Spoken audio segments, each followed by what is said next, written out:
Cierre los ojos un momento. Es sábado por la mañana, muy temprano.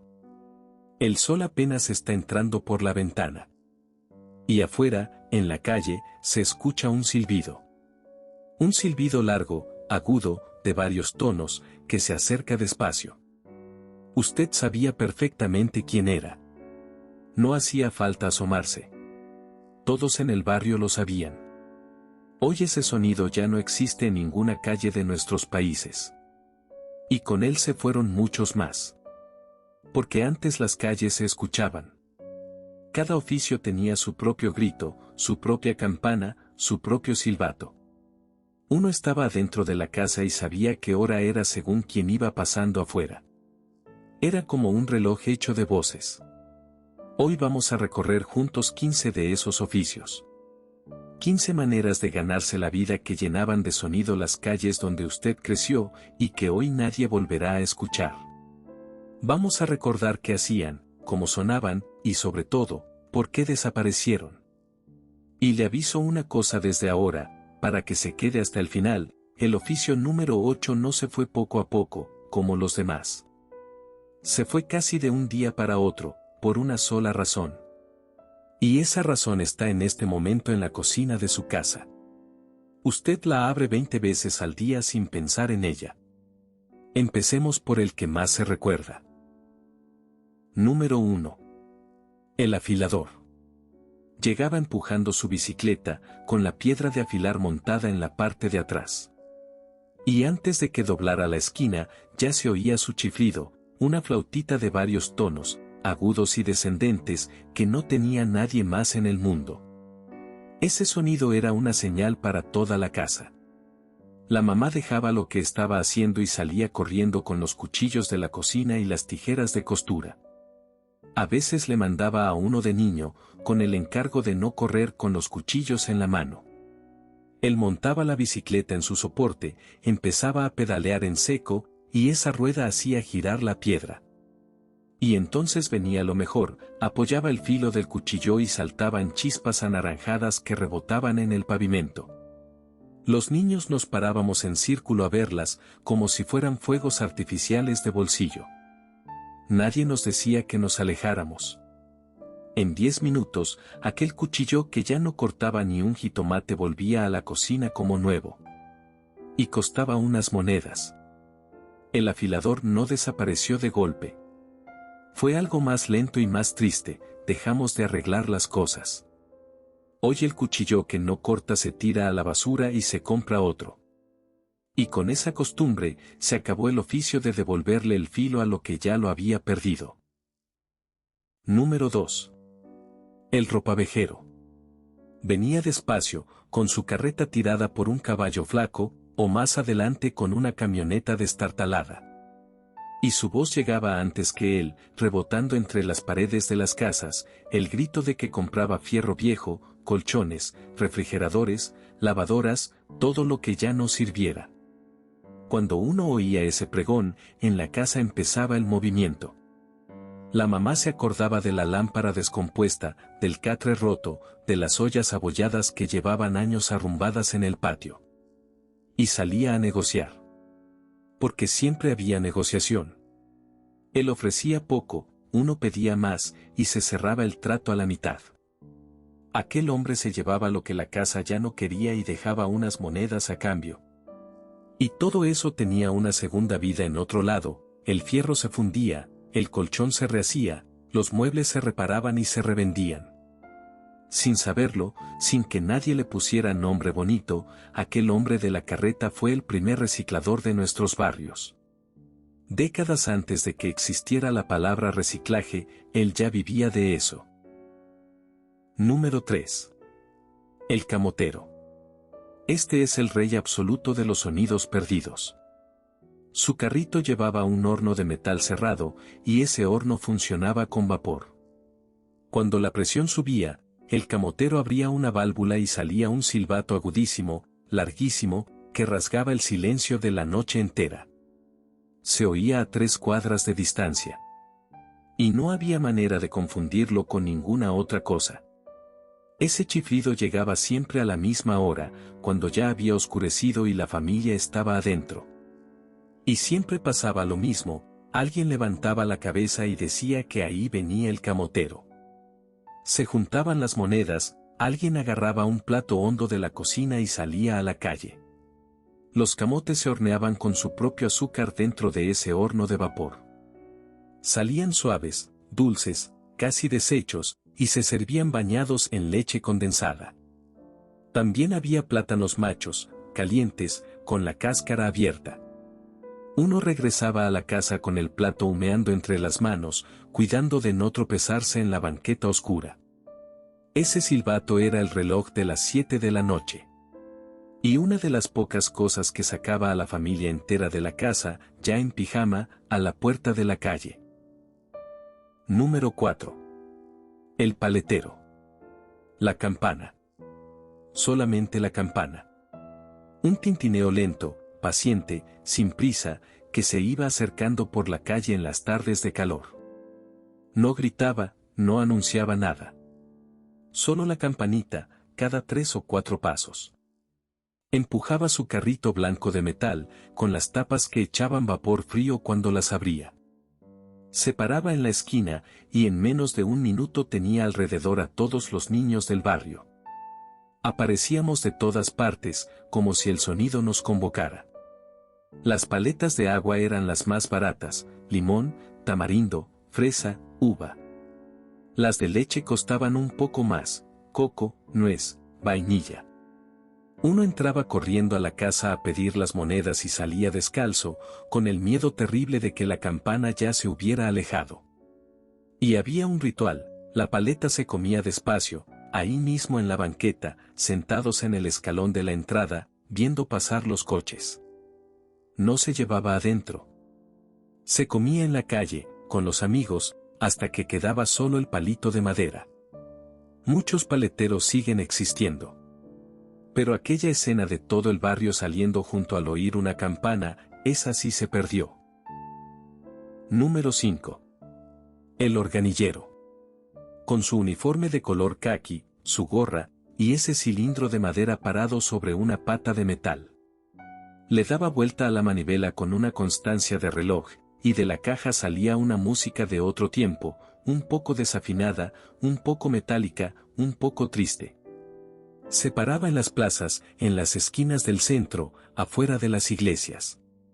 Y esa música se convertía en el fondo sonoro de la ciudad entera. Uno caminaba haciendo mandados y ahí estaba, sonando. Al terminar una pieza, se quitaba la gorra y la extendía. La gente dejaba monedas al pasar. Casi nadie se detenía a escuchar de principio a fin, pero casi todos daban algo. Lo curioso es que esa música tenía algo que le apretaba a uno el pecho, aunque fuera niño y no supiera por qué. Era alegre y melancólica al mismo tiempo, como si viniera de un lugar al que ya no se podía volver. El organillero es de los pocos de esta lista que todavía resiste en algunas plazas. Pero cada vez son menos, y cada vez más viejos. Número 6. El bolero, el lustrador de zapatos. Tenía su silla alta de madera bajo el portal o en una esquina del parque, con sus latas de betún alineadas como soldados, negro, café, café claro, incoloro. Uno se sentaba en esa silla, que siempre quedaba más alta de lo esperado, y ponía el pie en el descanso de metal. Y entonces empezaba el trabajo, que era casi una coreografía, el trapo húmedo para limpiar, el betún con los dedos, el cepillo de un lado y del otro. Y al final ese trapo largo que sacudía tan rápido sobre el cuero que sonaba como un aplauso. Los zapatos quedaban espejeados. Uno se los miraba desde arriba y hasta caminaba distinto el resto del día. Pero lo importante no eran los zapatos. Era lo que pasaba durante esos 10 minutos, se hablaba. Del fútbol, de la política, de los precios, del vecino. El bolero atendía a decenas de personas al día, y las escuchaba a todas. Por eso siempre se dijo lo mismo en todos los pueblos, el bolero sabía las noticias antes que el periódico. Y casi siempre eran más ciertas. Número 7. El merolico. Se plantaba en una esquina del mercado con una maleta abierta en el suelo y empezaba a hablar. Nada más. Empezaba a hablar. Y hablaba tan bien, con tanta gracia, con tanto ritmo y tantas pausas, que en 5 minutos tenía un círculo de 30 personas escuchándolo sin moverse. Contaba historias, hacía preguntas al público, señalaba a alguien y lo hacía reír. Vendía de todo, pomadas, hierbas, jarabes, aparatos que servían para 10 cosas distintas, cuchillos que cortaban lo que fuera. Cada producto venía con su demostración y su historia increíble. Nadie llegaba al mercado con la intención de comprarle algo al merolico. Y muchísimos terminaban comprándole algo. Era teatro puro, gratis, a media calle. Un espectáculo de una sola persona que no necesitaba escenario ni micrófono, solamente su voz y su capacidad de sostener la atención de un montón de desconocidos con prisa. Hoy a eso se le llamaría marketing. Entonces era simplemente el merolico del mercado. Ya llevamos 7. Vamos a la mitad del camino, y llegó el momento del que le prometí al principio. Este cambió más rápido que ningún otro. Número 8. El hielero. Antes de que existieran los refrigeradores dentro de las casas, el hielo no se hacía, se compraba. El hielero llegaba con enormes barras de hielo transparente, apiladas en su carreta o en la batea de su camión, cubiertas con costales y aserrín para que aguantaran el viaje sin derretirse. Uno salía a la calle y le decía cuánto quería. Él tomaba el picahielo, calculaba a ojo, y con 3 golpes secos partía el bloque exactamente donde quería. Luego lo agarraba con unas pinzas grandes de fierro, se lo echaba al hombro protegido con un costal, y lo llevaba hasta la cocina de la casa dejando un rastro mojado en la banqueta. Ese hielo iba a la fresquera, un mueble de madera forrado por dentro con lámina, donde arriba iba el hielo y abajo la comida. Así se conservaba la leche, la carne, lo que hubiera. Y había que comprar otra vez en 2 o 3 días. Y aquí está la razón que le prometí. El hielero no desapareció poco a poco, como el afilador. Desapareció en cuanto el refrigerador eléctrico empezó a llegar a las casas, a mediados del siglo pasado. Y fue matemático, cada casa que compraba un refrigerador era un cliente menos, para siempre. No había manera de recuperarlo. Primero fueron las casas de las familias con más dinero. Después las de la clase media. Y cuando la mayoría del barrio ya tenía el suyo, el oficio entero se apagó en cuestión de unos pocos años. Ese aparato blanco que hoy usted tiene en la cocina, que abre 20 veces al día sin pensarlo 2 veces, borró de un plumazo a un gremio completo. Toda una manera de ganarse la vida que existió durante generaciones se acabó porque alguien inventó una caja fría con enchufe. Sigamos, que todavía faltan 7. Número 9. El lechero. Llegaba de madrugada, cuando el barrio entero todavía dormía. Y dejaba las botellas de vidrio en la puerta de cada casa, sin tocar, sin despertar a nadie. El sonido del vidrio chocando suavemente contra el escalón era el primer ruido del día. Muchos aprendimos a reconocerlo entre sueños y a saber, sin abrir los ojos, que ya casi era hora de levantarse.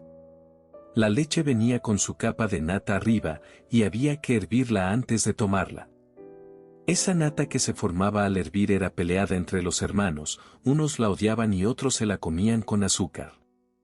Y funcionaba con un trato de confianza absoluta, uno dejaba las botellas vacías afuera y él las recogía y dejaba las llenas. Nadie firmaba nada. Nadie se llevaba las botellas ajenas. Se pagaba por semana o por mes, y la cuenta la llevaba él en una libreta. Ese sistema entero se sostenía sobre algo que hoy suena casi imposible, dejar cosas de valor afuera de la casa toda la noche, y que ahí siguieran en la mañana. Número 10. El panadero de la bicicleta. Cruzaba las calles al atardecer con su canasta enorme de mimbre, a veces amarrada atrás de la bicicleta, a veces llevada en equilibrio sobre la cabeza, con un movimiento que parecía imposible. Y el olor llegaba antes que él. Ese olor a pan recién salido del horno, todavía tibio, que entraba por las ventanas abiertas y hacía que uno saliera a la calle sin necesitar que le avisaran. Se destapaba la canasta y ahí estaba todo, las conchas de vainilla y de chocolate, las orejas, los cuernos, los polvorones, los bolillos calientes. Uno escogía con la mano, sin pinzas ni bolsas ni guantes, y al final se contaban las piezas. En muchas casas era el ritual de las 6 de la tarde, el pan de la merienda, el chocolate o el café de olla esperando en la estufa, y la familia sentándose a la mesa otra vez, aunque hubieran comido hace rato. Ese olor a pan del atardecer es de esas cosas que uno recuerda con la nariz antes que con la cabeza. Y basta cerrar los ojos para volver a olerlo. Número 11. El cartero. Uniforme completo, gorra, y una bolsa de cuero cruzada al pecho, siempre pesada. Caminaba el barrio entero, casa por casa, y conocía a cada familia por su apellido. Sabía quién esperaba carta y quién no. Sabía en qué casa había un hijo lejos, y por eso a veces gritaba el nombre desde la banqueta antes de llegar a la puerta, para dar la buena noticia unos segundos antes. Porque cuando llegaba una carta de un hijo que se había ido a trabajar a otra ciudad o a otro país, eso era un acontecimiento en la casa. Se abría con cuidado, casi con ceremonia. Se leía en voz alta para todos. Se volvía a leer al día siguiente. Y después se guardaba en la caja de los papeles importantes, junto con las actas y las fotos. Las cartas se contestaban. Se pensaban durante días. Uno escribía sabiendo que esa hoja iba a tardar semanas en llegar y que iba a ser leída muchas veces. Aquel hombre no repartía sobres. Repartía noticias, y eso lo convertía en uno de los personajes más queridos del barrio. Número 12. El fotógrafo de parque. Tenía su cámara de cajón sobre 3 patas de madera, con su fuelle negro y esa tela oscura donde metía la cabeza para ver. Y casi siempre, al lado, un caballito de madera o de cartón pintado para sentar a los niños, y algún sombrero para disfrazarse. Uno se sentaba, lo acomodaban, le decían que no se moviera, y venía la espera. Esa espera larguísima, sin respirar, con la sonrisa congelada, hasta el fogonazo. Y después lo mejor y lo peor, la foto no se veía. Había que volver el domingo siguiente por ella. Toda una semana de intriga por saber cómo había salido uno. Cuando por fin llegaba, esa fotografía se volvía un objeto casi sagrado. Se enmarcaba, se ponía en el ropero o en la pared de la sala. Había familias enteras cuya única foto de esa década era la del fotógrafo del parque. Hoy tomamos 100 fotografías en un minuto, y no volvemos a mirar ninguna. Entonces se tomaba una sola en todo el año, y se miraba durante 50 años. Número 13. El sereno, el velador del barrio. Caminaba las calles de noche con su lámpara y su silbato, vigilando que todo estuviera en orden. En muchos lugares iba cantando la hora en voz alta, y también el clima, para que quien estuviera despierto supiera cómo iba la noche. En algunos pueblos tenía además las llaves de los portones, y le abría al que llegaba tarde. Uno tocaba, él aparecía con su lámpara, y lo dejaba entrar. Su silbato tenía un código, un silbido era normal, 2 eran aviso, 3 eran alarma. Y los vecinos lo entendían desde la cama. Uno se dormía con la puerta abierta al patio y las ventanas sin protección, tranquilo, porque sabía que allá afuera había alguien caminando despacio, con una lámpara, cuidando. Ese oficio se perdió cuando las ciudades crecieron demasiado y la seguridad se volvió otra cosa. Pero hubo un tiempo en que la vigilancia del barrio era un señor con una lámpara que conocía a todos por su nombre. Número 14. El aguador. Este es el más antiguo de la lista, y por eso mismo el más olvidado. Antes de que el agua llegara por tuberías hasta las casas, alguien tenía que traerla. Y ese alguien era el aguador. Cargaba 2 cántaros de barro, uno en la espalda y otro colgado al pecho, sujetos con una banda ancha que le cruzaba la frente. todo el peso, sobre el cuello y la columna. Hacía viaje tras viaje, desde la fuente pública hasta las casas del barrio, todos los días, desde antes del amanecer. Le pagaban por carga. Era uno de los trabajos más duros que existieron, y también uno de los más necesarios. Sin él, la casa no tenía agua para cocinar, lavar ni beber. Cuando llegó el agua entubada a las viviendas, hacia finales del siglo XIX y principios del XX, el oficio se extinguió por completo. Y fíjese en el patrón, porque es el mismo de todo el video, no fue la pereza ni la modernidad abstracta lo que se llevó estos trabajos. Fue una llave abriéndose en la cocina. Fue un refrigerador enchufándose a la pared. Cada comodidad que ganamos borró silenciosamente el oficio de alguien. Número 15. El voceador de periódicos. En cada esquina importante había uno, con la pila de diarios bajo el brazo y otra en el suelo sostenida con una piedra para que no volara. Y gritaba. Gritaba el encabezado del día a todo pulmón, una y otra vez, con una voz rasposa de tanto usarla. Anunciaba lo bueno y lo terrible del mundo con exactamente la misma entonación. La gente que iba caminando se paraba en seco al escuchar algo que le interesaba, se regresaba 2 pasos, y compraba el periódico por esa sola frase que acababa de oír. Ese hombre era, literalmente, la notificación de las noticias. Pero de carne y hueso, con pulmones, parado en la misma esquina todos los días, lloviera o hiciera sol. Y con muchísimo más carácter que cualquier pantalla. 15 oficios. 15 maneras honestas de ganarse la vida, que llenaban de sonido las calles donde crecimos. Y fíjese en algo que tienen todos en común, ninguno tocaba el timbre. Ninguno mandaba un mensaje. Cada uno tenía su propio sonido, su propia campana, su propio grito. Uno los reconocía desde adentro de la casa, sin necesidad de asomarse, y sabía qué hora era según quien estuviera pasando. El barrio se escuchaba. Y ese sonido era el mismo todos los días, año tras año, y por eso se quedó grabado para siempre. Hoy las calles están mucho más silenciosas. Seguimos comprando las mismas cosas, y hasta más. Pero llegan en cajas, dejadas en la puerta, sin voz y sin cara. No le voy a decir que todo tiempo pasado fue mejor, porque no sería honesto. Muchos de estos oficios eran trabajos durísimos, de sol a sol, a la intemperie, mal pagados y sin ninguna seguridad. Nadie debería añorar cargar cántaros de agua con una banda en la frente. Pero si perdimos algo, y vale la pena nombrarlo, perdimos la costumbre de conocer por su nombre a la persona que nos vendía el pan. De saludarla. De preguntarle por su familia. Esa parte no la reemplazó ninguna comodidad. Ahora le toca a usted. Cuénteme en los comentarios, ¿cuál de estos 15 pasaba por su calle? ¿Cómo le decían en su pueblo?